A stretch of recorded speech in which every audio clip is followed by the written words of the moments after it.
Hi there BookTube, it's Eleanor here, and today I'm going to be talking about my favourite non-fiction books I read in 2015.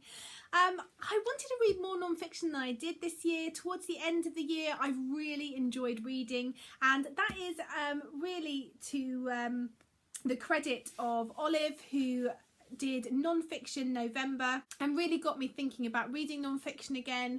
I saw it on her channel, and she did this with another booktuber called whose channel is Non-Fic Lit, I believe.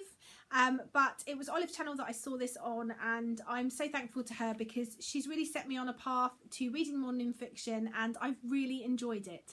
So there's 3 books that I want to talk about. The first book was actually a pick for my BookTuber Recommends project for the year, and that was A House in the Sky by Amanda Lindholt. It was a really interesting memoir.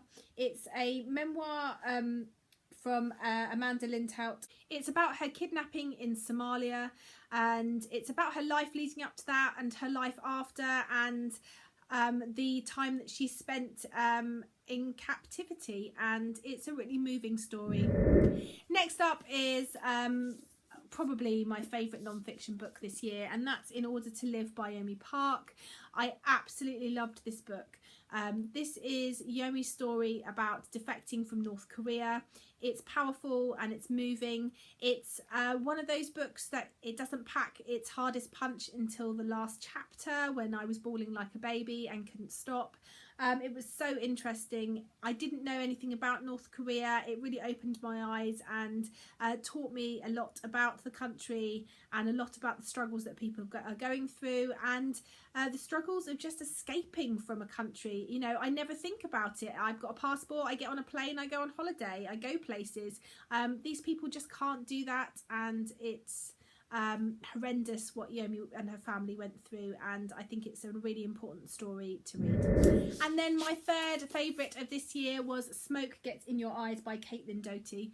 I love Caitlin's YouTube channel and her Ask a Mortician series, and I wanted to read this for ages, and I really loved it. It's Caitlin talking about her experiences working in the industry, in the funeral industry, working as a mortician, working in a crematory, and it's very blunt, very open and honest, and very funny at times, very gory at other times, but very interesting, and just a really interesting book to read if this is something that you have an interest in and that you want to find out more about. She, I think, you know, my favourite thing is in the quotes here to get you to read it, they've put, she answers the question you didn't know you had. Can you catch a disease from a corpse? How many dead bodies can you fit in a Dodge van? And what exactly does a flaming skull look like? So if you like the sound of that and you want to know the answers to those questions, then this is definitely a book for you. Anyway, that's my 3 non-fiction picks for this year, for 2015. I gave them all 5 stars, and I definitely recommend them. So let me know if you read any 5-star non-fiction books this year, and if so, what are they? I always like to add things to my wish list, and I look forward to seeing you in my next video. Bye for now, BookTube.